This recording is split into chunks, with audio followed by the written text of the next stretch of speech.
Very good. All right. So we were talking about kinematics of rigid bodies, right? We talked about velocity 2-3 classes before this class. We looked at a few examples. Then I introduced the equation, general equation for the acceleration.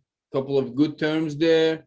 Fancy stuff. You have to figure out. These are all vectors, so you have to, for each term, you have to figure out the magnitude and the direction. Right? So you have to go focus on each term one by one first.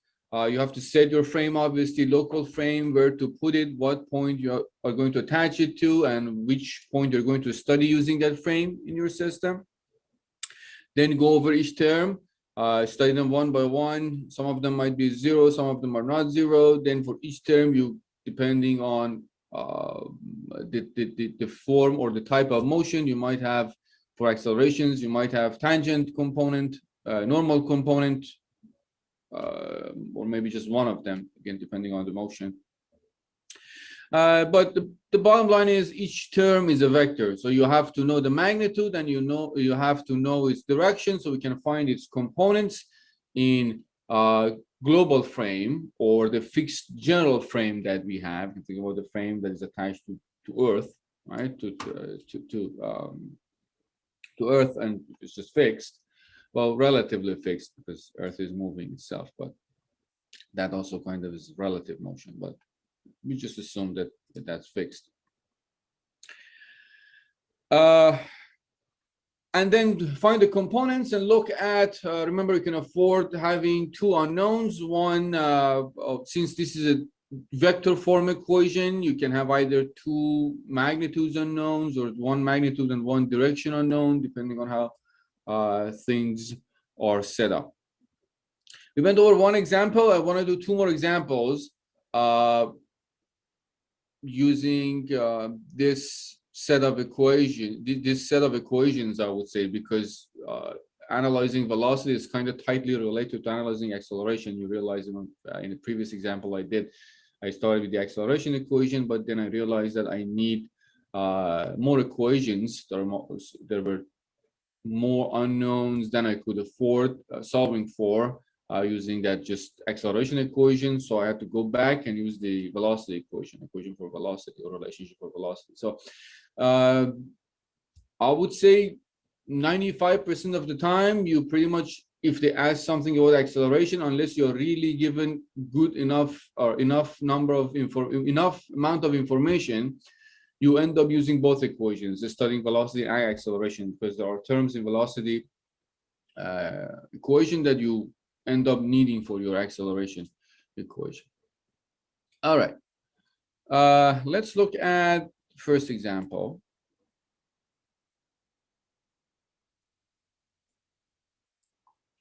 And let's start with this, another 4-bar mechanism that you saw, but this is a little, not this one.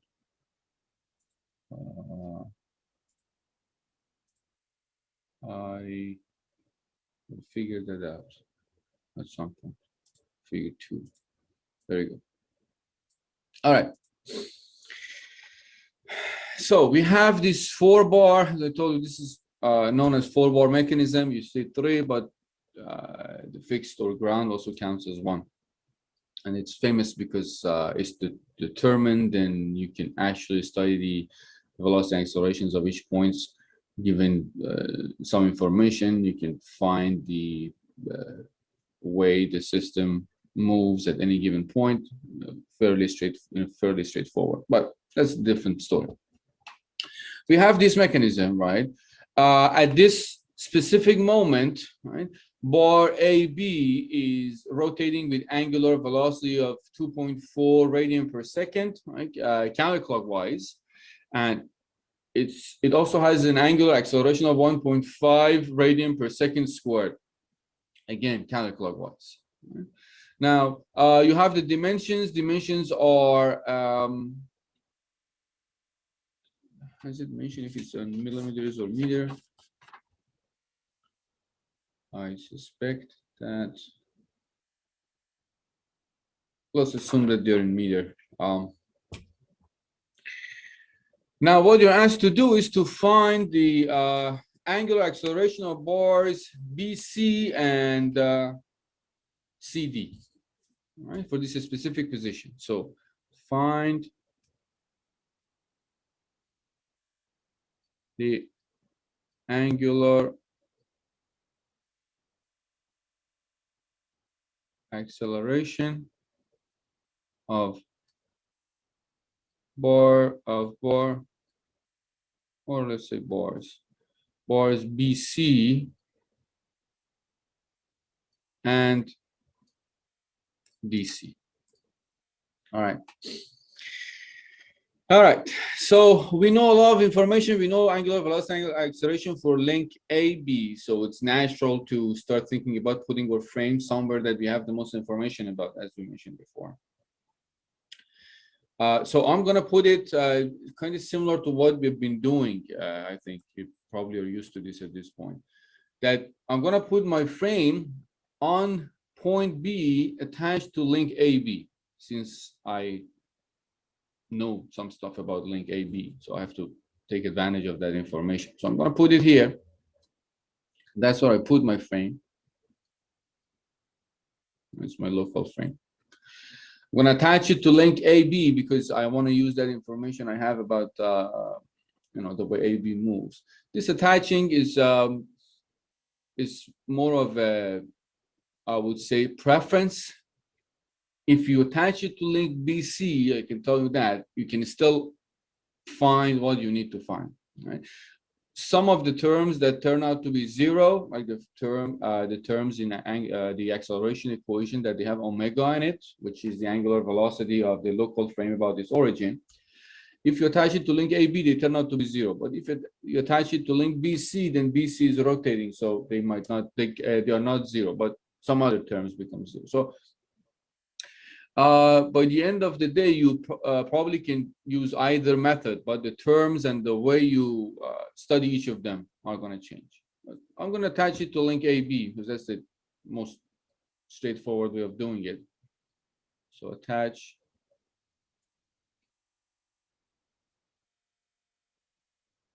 to link AB, all right?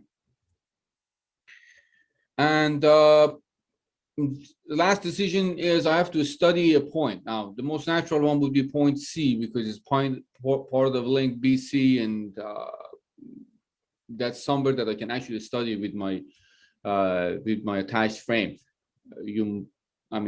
There is no other point I guess you can even think about. D is far; it's not even attached or close to my frame.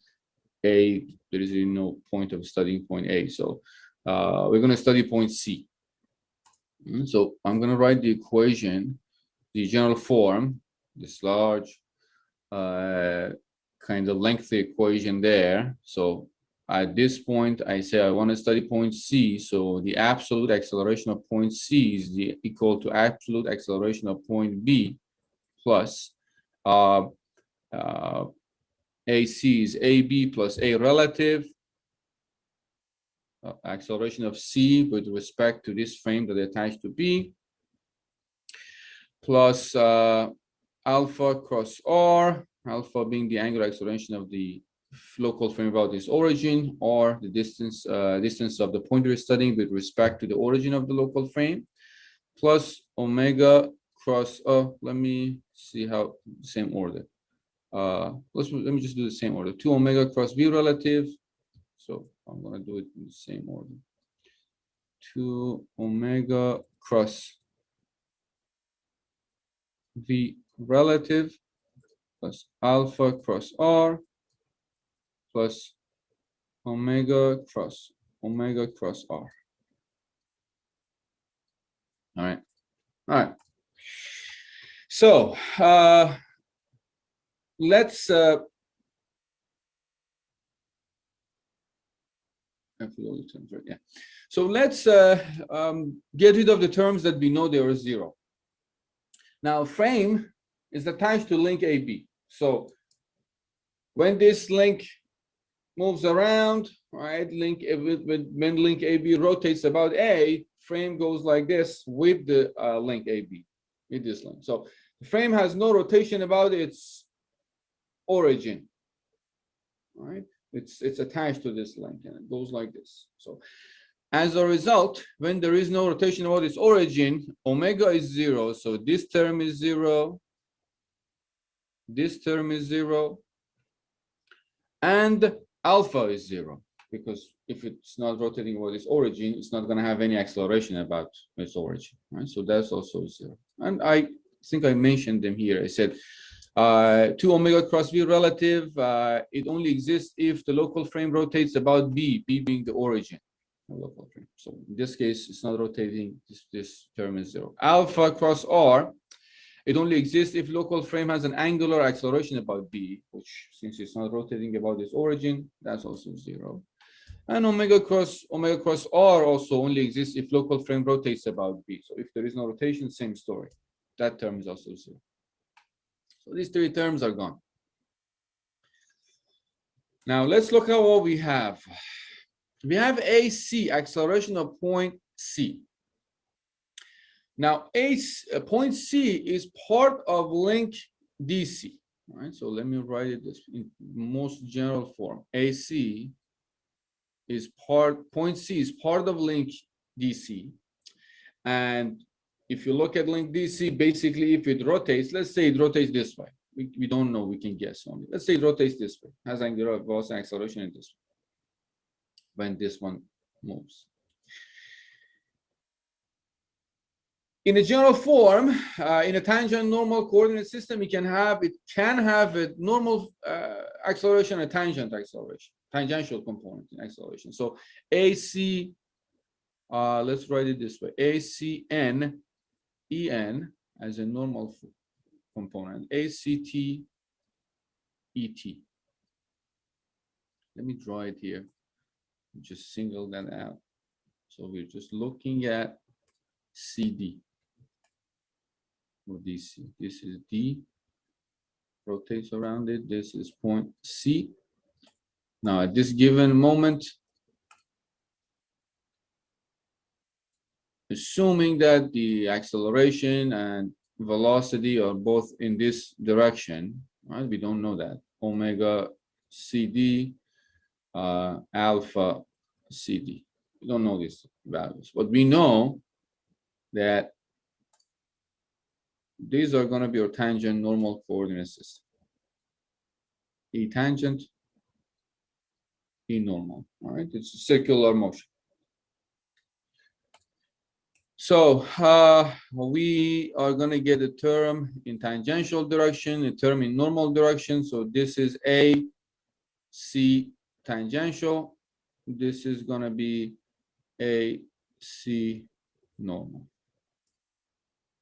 All right. So in X, Y, or in a general global coordinate system, as I said, you really don't need to specify that. Always the horizontal line would be your x-axis, vertical line would be your y-axis. You actually want to have it, just put it wherever you want. It really does not change the way you solve the problem. You can just put it here. Anywhere fixed. X, Y. You might even end up putting it here. It really doesn't matter. Like say you want to put it here. And you say this is your X, this is your Y. Doesn't matter. That's why I don't really specify it most of the time. So ACN, let's look at each term separately. A component in normal direction is R omega squared, right, in this direction. So that will be R, the length of CD, so called R CD, omega CD squared. Right, it's normal acceleration, R omega squared. Tangential acceleration is R CD alpha CD. Maybe just studying a point moving on a circular path. We don't know omega CD and alpha CD, so I'll just leave them as is, and I just plug in R CD. R CD is 120. So that becomes 120 omega CD squared, and we are writing them your ACN is in J direction, positive. So let me just be, this is J, and then this is 120 alpha CD I. It's in I direction, positive, right? Because I took alpha counterclockwise and omega also counterclockwise. These are assumed directions. At the end, we'll see if you get a negative value, then it means that the direction we assumed was not accurate. That was just term 1, AC. Now, second term in this equation, AB, right, acceleration. And again, in a most general form, B first. B is part of link AB. Right? And we know the angular velocity and angular acceleration of link AB. So if I draw it here, let me separate that and put it right here. This is A, and this is B. Now, in this case, I know angular velocity and angular acceleration both are in counterclockwise. So that would be my ET and EN, right? Tangential direction, normal direction, alpha AB, omega AB, and alpha AB. So we get two terms, one in normal, one in tangential direction in general. If I can actually draw it, there you go. This becomes AB tangent. This is AB normal. All right. So same story, AB and EN in normal direction plus AB T ET. AB and normal is R AB omega AB squared, and it's in J direction, upward positive. So that's J. And AB tangent is R alpha. So R AB alpha AB in I direction. Remember, these are coming from what we know all the way at the beginning when we were studying the motion of a particle or a point. At this point, you're looking at point B rotating about A, the circular path. We know RAB. RAB is, I'm just going to plug in. RAB is 80. So both are 80. Omega AB is 2.4. I can do a little better. And alpha AB is 1.5. So this becomes 80 times 2.4 squared in J direction, right? And 80 times 1.5 in I direction. Whatever the value is, just do the multiplication. That is a known value. The next term would be a relative. Right? Now let's look at that one. I can separate these maybe at least slightly.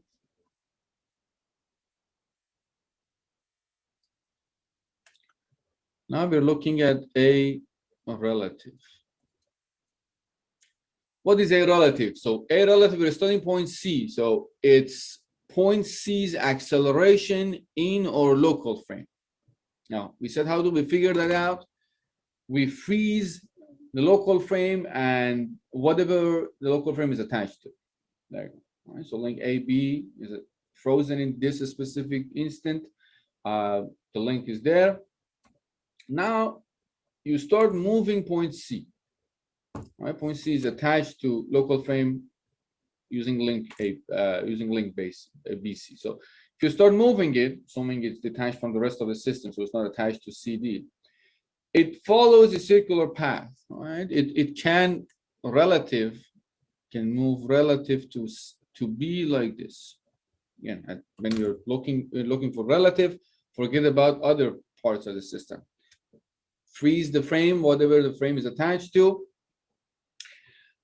Move the part of the rigid body or the point that you're studying, assuming that it's detached from the rest of the system, it can only move with respect to your local frame. So in the most general form, your A relative, again, is an acceleration term. So it's going to have some normal term plus A relative tangent E tangent. It's a very bad drawing. It's more like the motion probably is more like this. Not close to reality. All right. Any questions so far?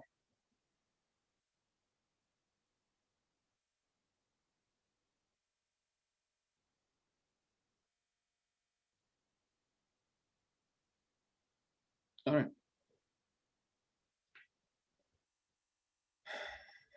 So let's draw this.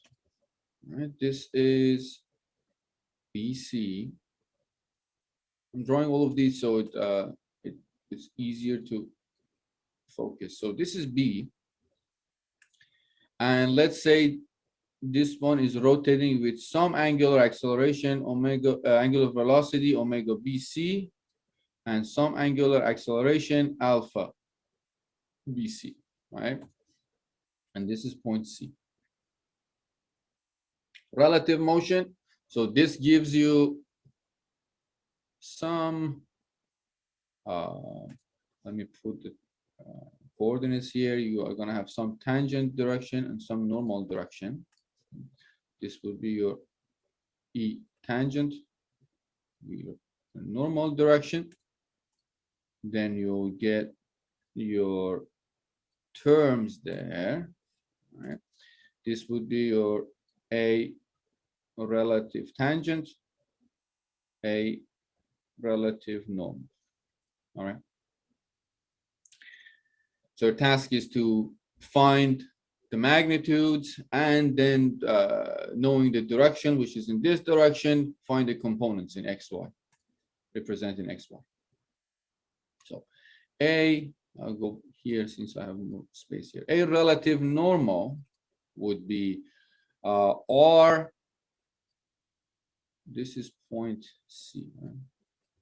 Is R BC, omega BC squared in this direction. So I have to find the angle to be able to decompose this vector. So I need this angle, probably theta, which is the same as this angle.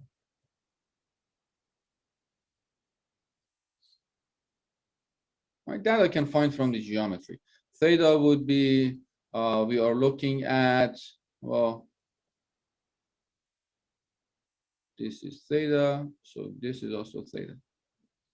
So we're looking at tan inverse of this one over this one.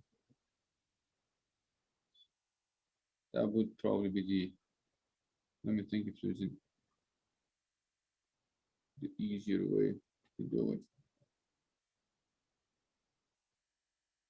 We can do,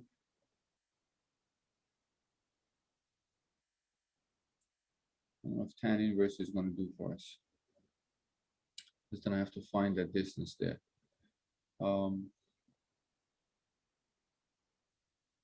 Maybe sine inverse.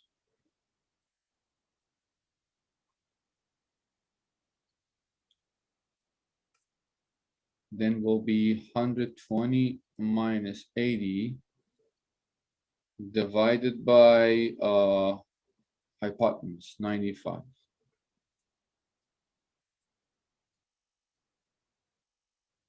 Did I do it correctly? Let me double check. Opposite over hypotenuse. All right. All right. So we get, if we know sine, then we can decompose this as minus cosine theta I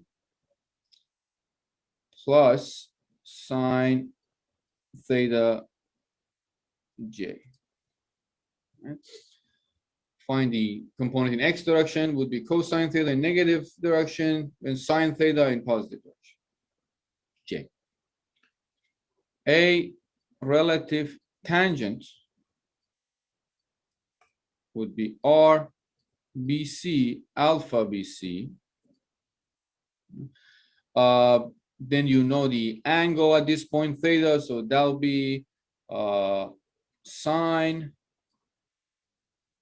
theta I plus cosine theta j. These values, I actually have to calculate the angle. Double check my, if you guys have calculated around, just double check this angle. I also want to double check the value. Sine 40 divided by 95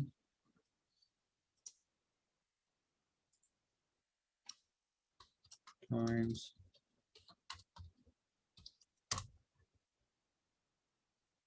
so it's 24. All right, yes, correct. I got the same. Are you trying to improve your reputation after that number you gave me? All right, you did improve it a little bit. All right, so these values, you know, our BC is the length is 95. You know, our BC is 95. We don't know omega BC and we don't know alpha BC. We know theta. If I want to plug this in, I'll just try to avoid making things crowded.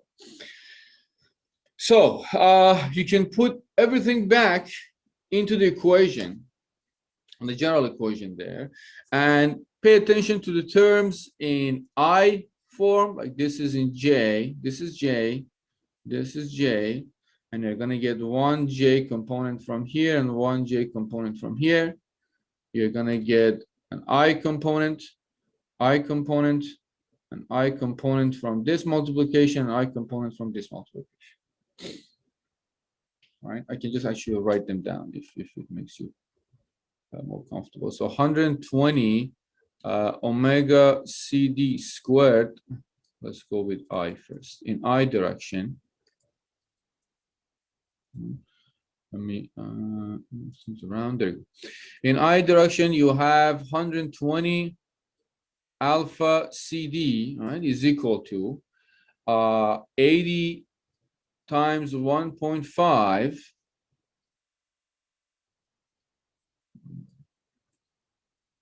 1.5. You have 95 minus, is it minus, right? Minus 95 omega BC squared cosine 24.9 degrees. Right? These are that. And then from the second one, we get 95. This is plus 95 alpha CD, alpha BC. I don't know where they get CD. Alpha BC sine 24.9 degrees. And this is for I. For J direction, you get 120 omega CD squared. Squared is equal to. From the second term, you get 80 times 2.4 squared. Is J, right? 2.4 squared. It's positive. And then I am doing J, right? Yeah. So 95 omega BC squared sine 95 omega BC squared sine 24.9 degrees, and that's positive, plus, and then 95 alpha BC cosine plus 95 alpha BC cosine 24.9 degrees. All right. So now the problem is we don't know what alpha CD is. We don't know what omega BC is. We don't know alpha omega omega CD, alpha CD. Am I missing something? Alpha BC, there you go. Alpha BC, and oh, I did just looking for unknowns. There you go. So we don't know omega BC, we don't know alpha BC, we don't know omega CD, we don't know alpha CD. So there are 4 unknowns, and we only have 2 equations, right? So we're stuck there. So let me write it here. We don't know omega CD, we don't know alpha CD, we don't know omega BC, and we don't know alpha BC. Right? So that didn't really solve a problem. We are looking for the values for link bar BC and CD. So these are we are asked for to find the angular acceleration. So we are trying to find alpha CD and alpha BC. Right. So we have to find omega CD and omega BC. Now that's where we go back to our velocity equation.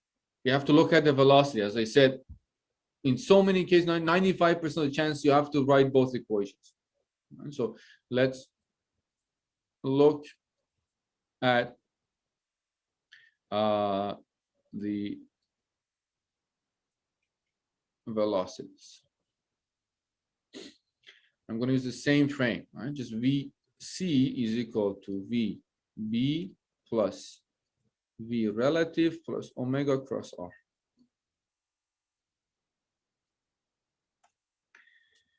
Now omega cross R is 0, right? The same frame, the same reason omega was 0 here is also 0. So we have these terms, VC, VB, V relative. Let's see what we got. Let's look at each term separately. So VC is the velocity of point C, right? We we only know its direction, right? And we know point C is part of link CD, so we can basically find velocity of that by saying, oh, let me try it. Oops, that's not what I wanted. There goes this. This is point D. This is point C. That would be your velocity C. It's in horizontal direction. Maybe I should follow the same notation. There. That will be your VC at this given moment. So that will be, if this is omega CD, you can say this is R CD omega CD in I direction, because it's this direction. VB, right? Velocity of point B. Point B is part of link AB. So you can actually find its velocity, right? It's R AB omega AB. And if I draw it, I can do better just to clear things up. This is point A, right? This is point B. And you know omega AB is in this direction. So that'll give you VB, right? And VB would be whatever is RAB is, the length is 80 times omega AB, which is 2.4. So 80 times 2.4 in I direction. And then we get into V relative. Right? V relative, if I draw this now, this is B, this is B, this is C. V relative, freeze the frame, look at the motion of point C. There you go. So you get your V relative there, and you have to decompose it. So I know the angles from before, right? This is theta. We calculated this angle. So that becomes RARBC, right? Omega BC times whatever the components we have, will be sine theta I plus cosine theta j. All right. We can actually plug in the value for RBC. That would be 95. We don't know. We know theta is, again, from before. Theta is 24.9 degrees. And we don't know omega BC. So these are all the terms, velocity. If I put everything together, right, in I direction, I'm looking at velocity. So let me separate these.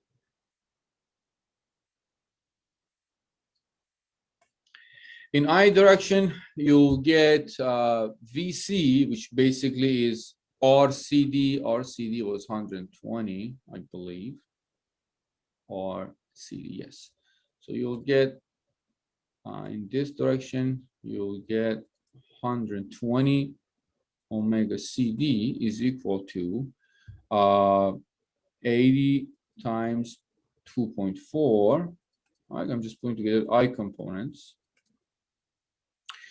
Plus 95 omega BC sine 24.9 degrees. Right, that's what we have in I direction. In J direction, we have nothing on the left, nothing in the first term, plus 95 omega BC cosine 24.9 degrees. So from the second one, it's clear that omega BC has to be 0. There is no way around it. Once omega BC is 0, and you know that, sorry, you get to omega CD, and you can find actually omega CD from the first one. That'll give you 1.6 rad per second. So now we know omega BC and we know omega CD. Remember what the problem was?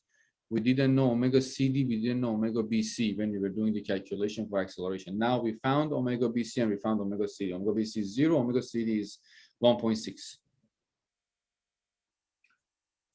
So let me just add here. So different color. So now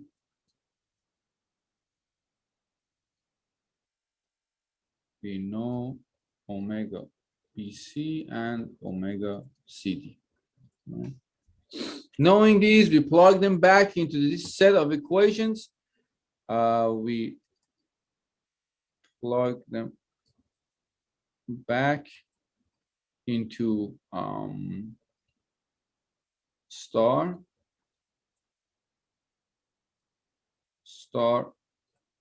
equations.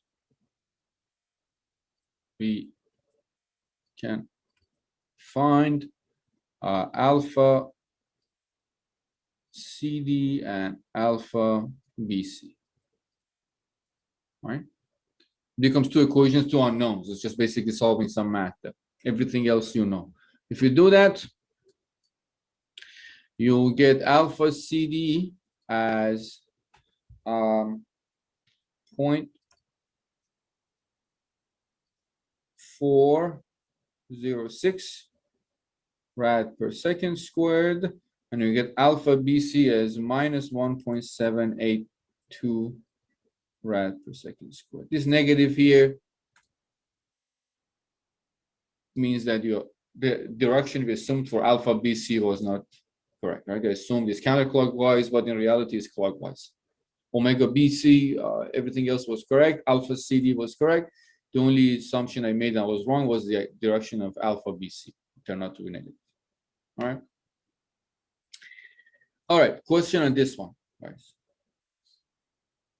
So the process is long, right? I totally admit that. But there is really nothing there that you don't know. Right? You just have to be very careful with terms, look at each term separately, and make sure you get the directions and components and angles correctly.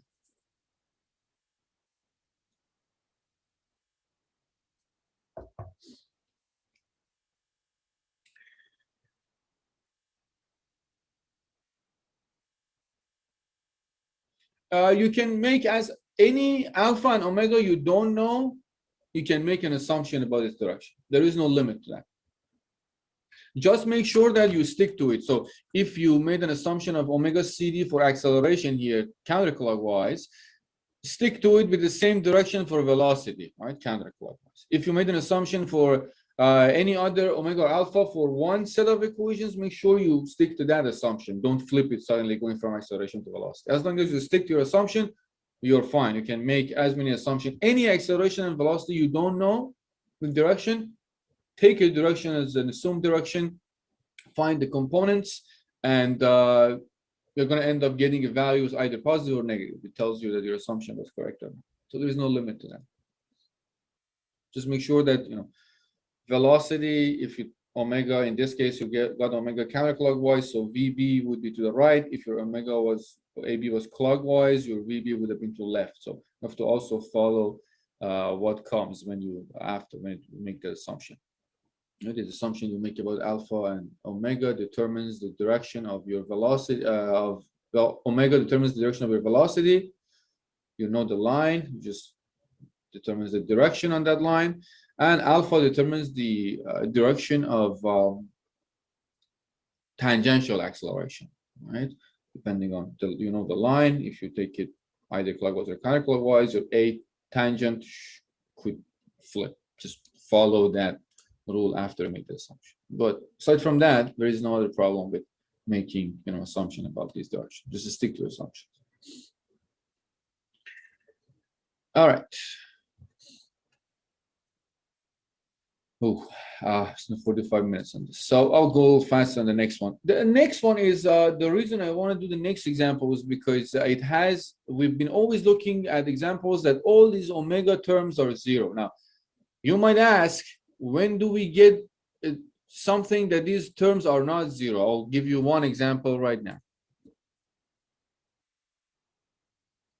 All right, so let's figure, I think 4 on my, could be a little bigger. There you go.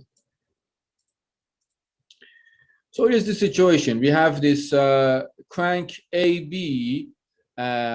It rotates counterclockwise with AB. Let me just write AB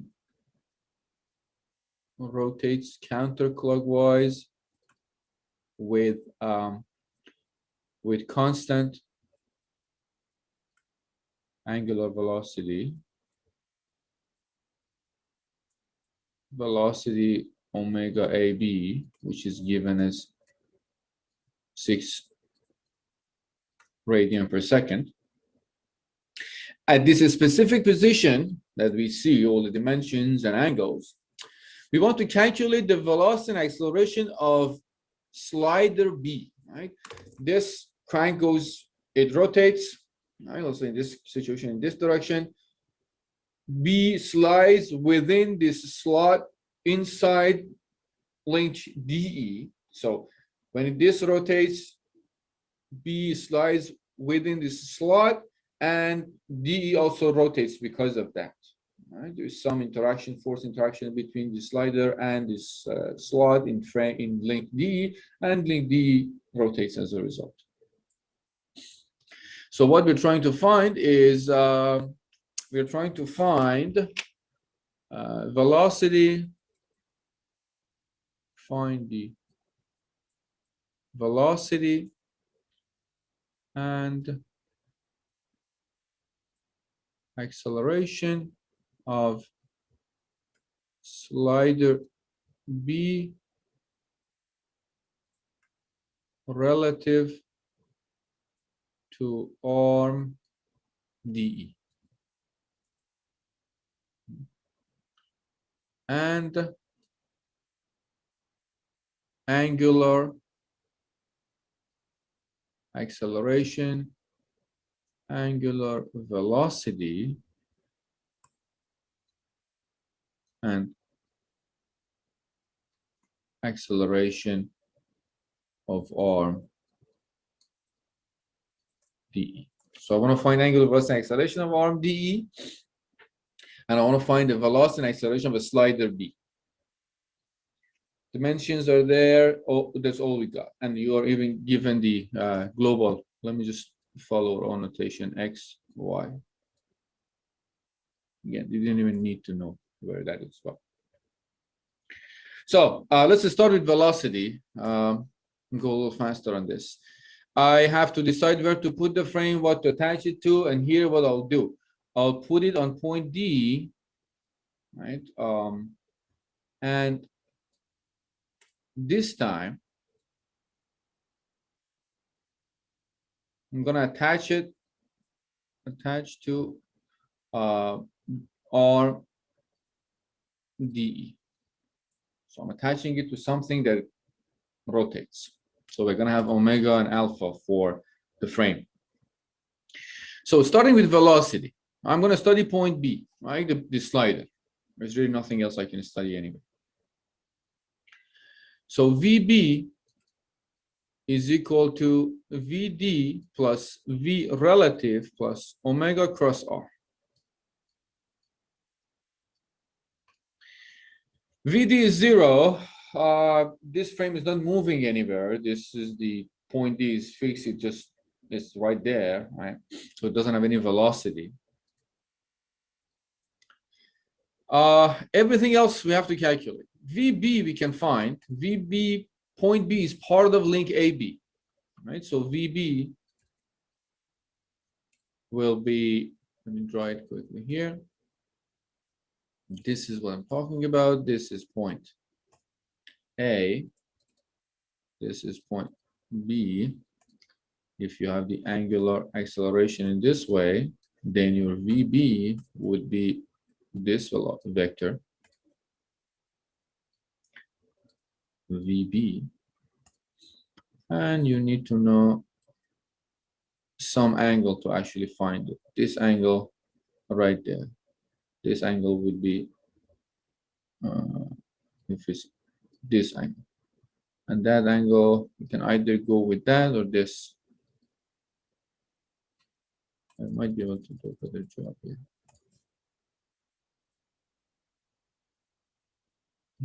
This is 30. As a result, this is 60.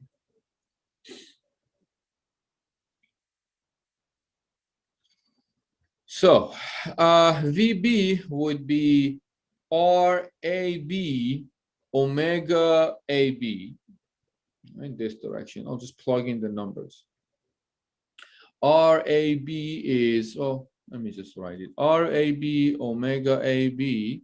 Then you have to write the components. So minus cosine 60 degrees I minus sine 60 degrees minus sine 60 degrees J.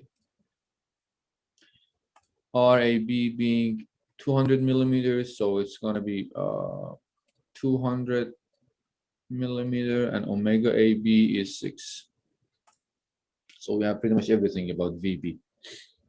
Your VB becomes, actually I can give you the value, is minus 600 I minus 1039.23 J millimeters per second. V relative, right, would be whatever is the magnitude of V relative, which we don't know. Let's determine V relative first. So frame is frozen to link DE. It's attached to link DE. Assume that it's frozen. We're starting point B. See how B can move.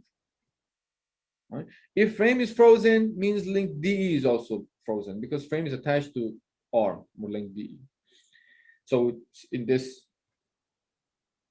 way, it is frozen. B can slide within this slot, right? That's how it can move. So assuming that it's coming to point D, this is an assumption I'm making about the direction. This would be your VB. This would be your point B, this point D. This is going to be your VB. Sorry, V relative. Frozen. That's the only way that this slider can move within this slot. I don't know what's the magnitude of it, but now I know the direction. Right? Since I know the direction and this angle here, I'll tell you about it a little bit. I have to find it, right? Because that's this angle here.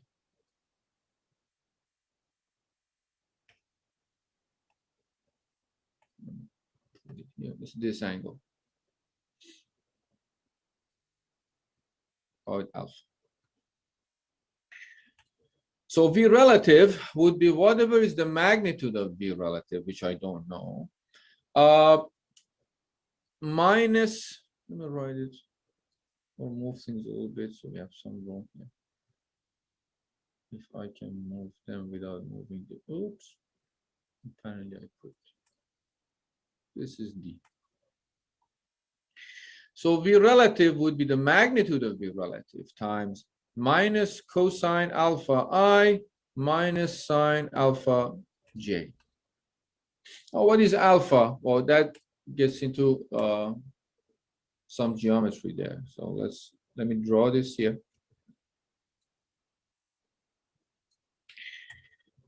We have this as 30 degrees. This is 200 millimeters. This is 480 millimeters. And that's pretty much all we got. And we're trying to find this angle, alpha, which is the same as this angle in this triangle. So your task is to find this angle anywhere you're more comfortable with, whatever geometry, I would say, whatever relationship you know. You can use those sine and cosine laws. You can do any other approach that you prefer.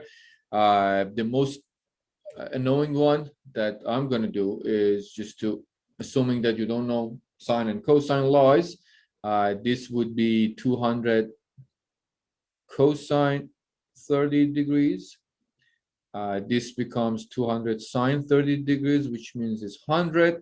And then you can actually find this length.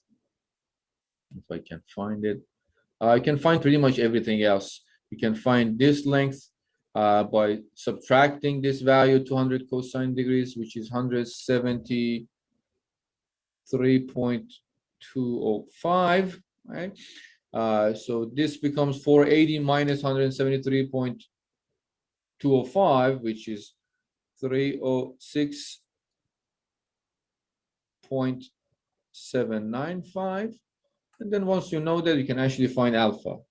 Right? Your alpha would be tan inverse 100 over, let's write it, tan inverse 100 over 306.795. Assuming I didn't make any mistake, you should get 18.05 degrees. So you know alpha here. You know alpha, but you don't know this is 18.05, 18.05 degrees. So you know alpha value. So the only unknown is V relative, the magnitude we don't. The last term is omega cross R, which is kind of new to us. We haven't really calculated that before, but we said omega cross R, if we go all the way back to velocity, we said omega cross R is always perpendicular to R. Right? That we know for sure. Right? So if I take, let's take it this way.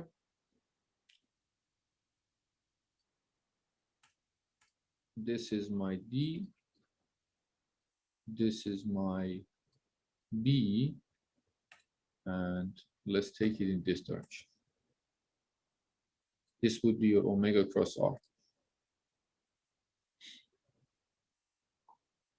Perpendicular to R. This is R. Right? R was where the point we were studying, where it is located in local coordinate frame. That was R. I said R, that point with respect to origin of local frame, which we call it just R. And then you have the omega, which is the angular velocity of the origin. Now your frame is attached to link DE, right? So when link DE rotates, your frame rotates with it. And so you have an angular velocity about the origin, right? So that will become R. We actually can also find this R from everything we have in that triangle. That gives you 322.7. So I'll just put it here, R, which is 322.7 omega. It's multiplied by, I have to find the components. This angle here is alpha again. So that'll become minus sine alpha I plus cosine alpha j. Remember, we also know alpha. Alpha is 18.05, 18.05.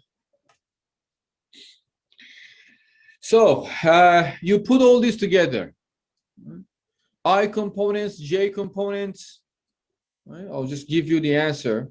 You're gonna end up having two unknowns, right? You don't know v relative, that we don't know.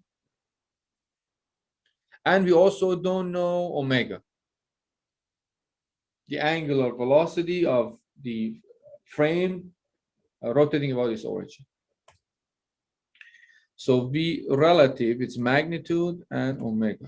V relative becomes 892.48 meter per second, and your omega becomes minus 2.486 rad per second. Now we can either keep it this way, the way you assume the direction, right? Or we can say, well, that means it actually has to be 2.486 clockwise, because I assume counterclockwise for omega, right? This is omega here. And since I got the negative value, it means the assumption was wrong. It should be the other way around. All right. You can, if you keep putting in that direction on your and the rest of the calculation, keep it as negative. If you flip the direction, make sure you put it as positive. All right. So this is just velocity part. As you can see, once omega cross r comes into play, things can be a little tricky, and you can also have more moving parts, obviously. Now for acceleration, right, let's see what we do for acceleration. For acceleration, we say AB is equal to AD plus A relative plus go with the same order, 2 omega V relative alpha and omega cross 2 omega cross V relative plus alpha cross R plus omega cross R. All right. So, but AD is 0. The frame is not really going anywhere. It has no acceleration. A relative. Oh, look at the other terms. Let's look at AB. Acceleration of point B. We have AB normal EN, right, plus AB tangent ET, two components. Now, where B is, this is going to be your vector. So let's put it AB is, because AB is part of link, B is part of link AB, right? Should be millimeter per second. No, you didn't miss anything. It should be millimeter per second.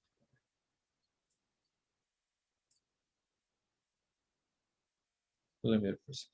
Thank you for pointing that out.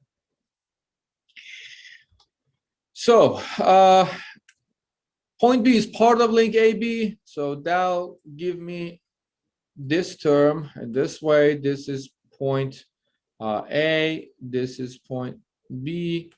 I'll skip drawing everything there. This only has a normal term because the acceleration is constant, the velocity is constant for link AB, so this becomes 0 because alpha AB is 0.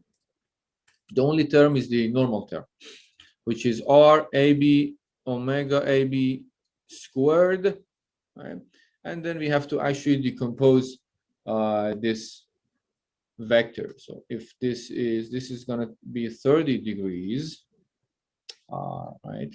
So this becomes cosine 30i minus sine 30j, right?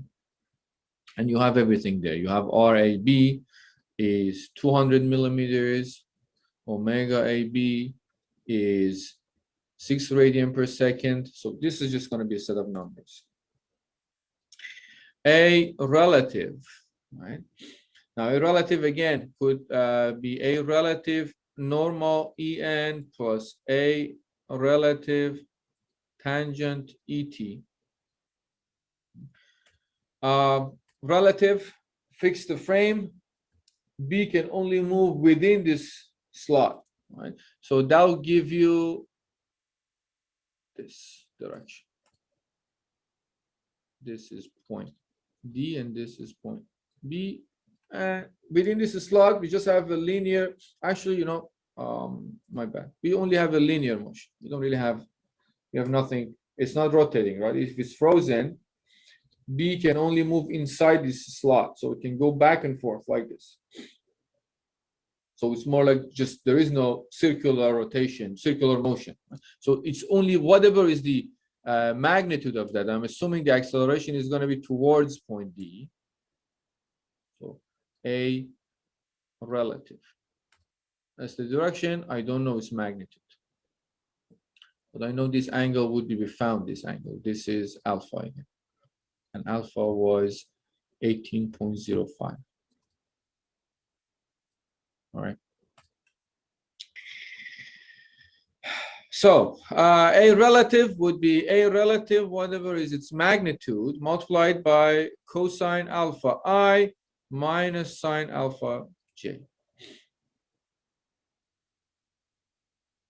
Make sure you minus cosine alpha I minus sine alpha j.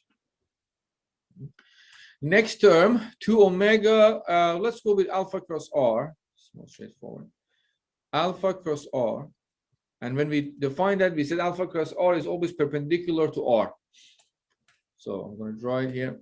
So you see where that term is. Alpha is the angular acceleration of the local frame.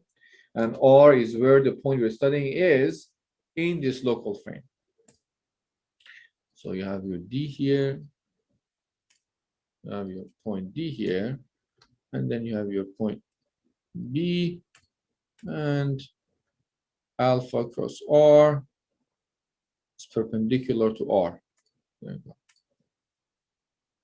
That would be your, the magnitude is perpendicular to R. We just have to find where it is in terms of X and Y, right? This is again alpha. So that becomes alpha cross R becomes whatever is R D, dB, which we found as 322.7. So 322.7 alpha. Decompose that minus cosine alpha I plus sine alpha j. That's that. And then we get to other terms. 2 omega cross V relative. V relative. We know omega. We found it from before, right? This is our omega. We know also V relative. So 2 times omega, which was 2.486, 2.486 times V relative was 892.48. And the direction. 2 omega V relative, go back to the definition. We said 2 omega cross V relative is always perpendicular to V relative. So where is V relative here? Here is or V relative. Maybe already talked about V relative. And I was talking about velocity. This is D, this is B, this is your V relative. So perpendicular to V relative, this becomes 2 omega cross V relative. That's the direction. And the same story as the previous one. We know this angle is alpha.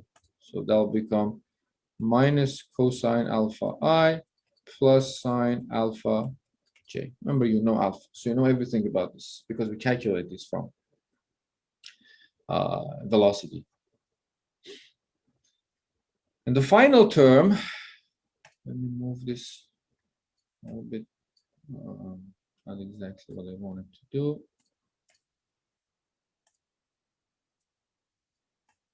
Go there. And I'll do omega cross R.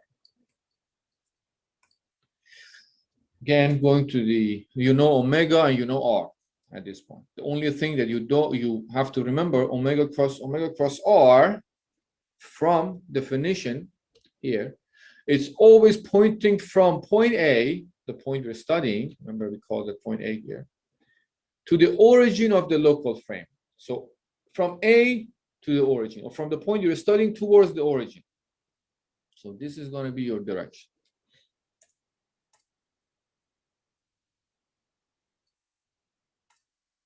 If this is D and this is B, this would be the direction.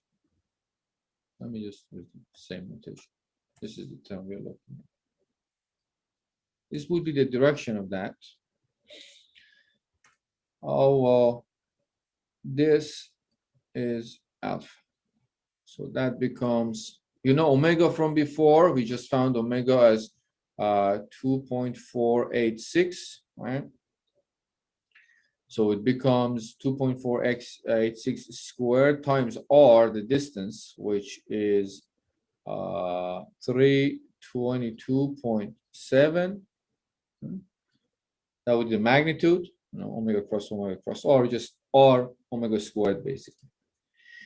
And the direction would be minus cosine alpha A, alpha I, minus sine alpha J. All right. You know alpha. Alpha is, you know, I'm just gonna write, I wrote it there, but alpha is 18.05 degrees. So this whole process, right, we have a couple of terms. We have this term, AB, term here is here. We have a relative is here. We have 2 omega V relative is here. We have alpha cross R as a term right there. And we have omega cross R.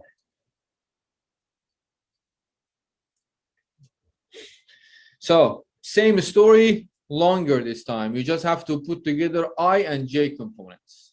All right, so I'll just give them to you, I and J. In I direction, right, finding I components for all these,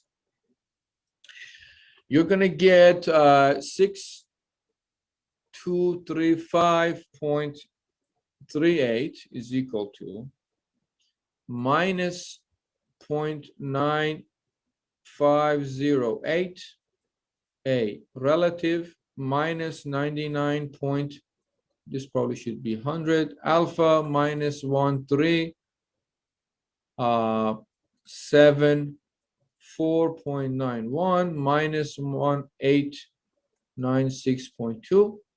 Right? Each comes from these components that we looked at. J components 3600 minus is equal to minus 0.3098 A relative plus 306.8 I think 2 alpha plus 4219.05 0.003 minus 617.94. So unknowns are A relative and alpha. So you can find those values if you solve for those. A relative would be, and alpha would be, A relative would be minus 6807.64 millimeter per second squared. So I assume that this is accelerating towards the origin, but it actually apparently is in the opposite direction because we took one alpha in the opposite direction, because alpha turns out to be minus 30.34 rad per second squared. That means I assume alpha to be counterclockwise in this direction. Instead, how I put that value there. That means this becomes, so alpha is actually clockwise in reality. Let me double check. I did it fast. Alpha cross R. We know, oh, maybe I shouldn't have used alpha as an angle, right? That was a very bad decision on my end. Maybe I should change all these to omega. We have alpha as acceleration. I shouldn't have done that. Gamma, gamma, gamma, gamma, gamma. Because then you look at this later on. It was like, how do we have two alphas? It's a poor choice of. This is just angle. Gamma, gamma, gamma. So these are going to be gamma. Cosine gamma, sine gamma, cosine gamma, sine gamma. She looks more like 8. Anywhere else I put alpha, yeah, here. I'm just going to change everything to gamma.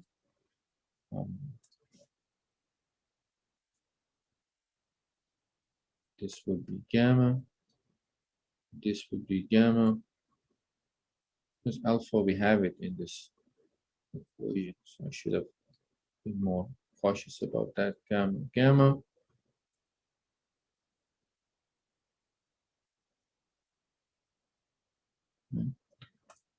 Sine gamma, cosine gamma. Anywhere else? I think I pretty much covered all of them. Just remember the angle should be gamma. Oh, here. Gamma, gamma. Alpha was not a good choice to represent the angle. This is also, these are gamma. Gamma, gamma. Oh, I put a lot of alphas everywhere. Apparently, this was gamma, gamma, and I think we're good. Hopefully. All right, you said alpha cross R. Alpha cross R, let me double check. We have minus, yes, it should be the other way around. So it should be minus sine gamma I plus cosine gamma J. Thank you. Okay. Yes, it should be flipped because that's how we decompose this. Alpha cross R minus sine this way and cosine alpha, gamma that direction. All right. I'll post also. I think what I'm doing is that I post examples for velocity, but I did kind of post it as recorded solving examples because these are the examples that need to be explained. So I put the examples. If you look at, just stop recording.